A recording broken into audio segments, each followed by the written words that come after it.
Hey everybody, I just want to record this really quick. Just some things that resonated with me today as it relates to gaslighting. So we've all heard of the term gaslighting as it relates to dealing with a narcissist or a toxic person. But just to kind of give you an example, the example that God had downloaded to me was an example of gaslighting could be, say for example, you in the room with another person and you see a toy truck and the toy truck is red. You both know the toy truck is red. However, you say that the truck is maybe 30 minutes later. Oh, did you see that toy truck? Run down, did you see that toy truck in the middle of the floor? And the other person say, no, that truck was blue. And you like, no, that truck was red. We all know that truck is red. We all know who that truck belongs to, which little boy it belongs to and everything. And the person is dead adamant, like, no, the truck is blue. So you back and forth, trying to convince this person that the truck is red. So moving forward, a person that's going to gaslight you is going to twist the story around, so much so to the point where there's going to be hidden little nuances of the truth in there. And now the story has changed from, oh, I believe the toy truck is red. You believe the toy truck is blue. And now the person that's gaslighting you is saying, oh, no, the truck is purple. So now you're starting to believe it because guess what?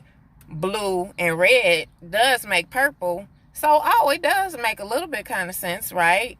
So that's how a person gaslights you. And I know I'm making trite of that example, but it can go way deeper to where basically the whole gist of a person gaslighting you is for you, for your perception of reality to be changed to where you believe the other person and you totally ignore, or you put in the back of your head that situation went down the way that it did. So now you're not putting your needs as a priority. You put in that other person's needs as a priority, or you're using Stockholm syndrome, which is taking up for the abuser to say that, hey, well, I did do X, Y, and Z. I did step on the toy, or I did kick the toy out of my way.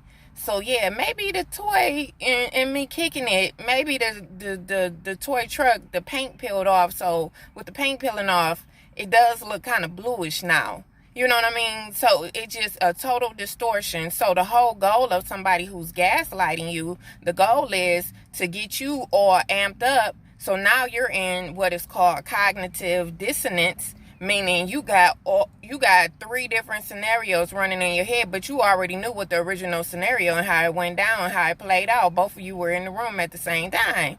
So that whole cognitive dissonance, the whole goal, well, one of the main objectives of a person that gaslights you, a toxic person, is for you to get amped up to the point where now you look like the aggressor and they look like the golden child. They look like the saint. And you are made out to be the bad person. So I use that as an example to say, don't let people throw you off your square, and let it be known that, no, this is not how it went down, and be willing to say goodbye and be willing to walk away, period, point blank. That's how it goes down, because when you do that long enough, now you're going to get to the point where you can't remember things at all, or if you do remember some things become foggy for you, because now you have allowed that gaslighting to work to where it's now your perception of reality, it has been totally distorted and changed. So it's just like the enemy, to, you know, how I mention all the time about the difference between being conditioned and being hardwired. We're hardwired when God brings us here with a capacity to love, but other people condition us to a certain point to where it changes that perception. And I was listening to some people that you know, I don't frequently listen to them, but I was listening to I was listening to a video the other day, and the person was saying, well, how can a person be in an abusive relationship? Like, just how can that, if you've never been abused, if you've never been traumatized, you will never know. However, that's not to say that that person who's in that abusive relationship even recognizes as an abusive relationship, number one, because of what I mentioned, the gaslighting and the cognitive dissonance. And you've been conditioned a certain way to where abnormality is normal for you. So the whole thing is, we're dealing in precarious times right now, period, point blank. And so don't allow a person to gaslight you to the point where, now it throws you off your square. Those type of people, you got to go with facts and not feelings, period, point blank. If it means having to walk away, if it means giving that person the silent treatment where you're not saying nothing at all, because you instead of being on 10, you're going to be on 12 with that person.